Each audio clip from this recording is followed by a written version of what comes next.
कर्पूरगौरं करुणावतारं संसारसारं भुजगेन्द्रहारं सदा वसन्तं हृदयारविन्दे भवं भवानी सहितं नमामि।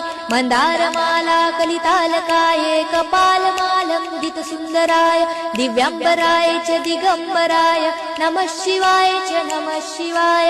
घालीन लोटांगण वंदीन चरण डोळ्यांनी पाहिन रूप तुझे प्रेमे आलिंगन आनंदे पूजन भावे ओवाळीन म्हणे नमा।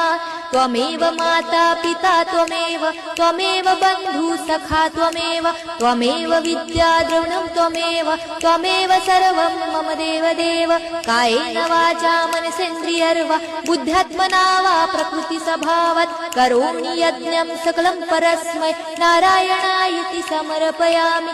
अच्युतं केशवं राम नारायणं कृष्णदामोदरं वासुदेवं हरे श्रीधरं माधवं गोपिकावल्लभं जानकीनायकं रामचन्द्रं भजे। हरे राम राम राम हरे हरे हरे कृष्ण कृष्ण कृष्ण हरे हरे हरे राम राम राम हरे हरे हरे कृष्ण कृष्ण कृष्ण हरे हरे। कर्पूरगौरं करुणावतारं संसार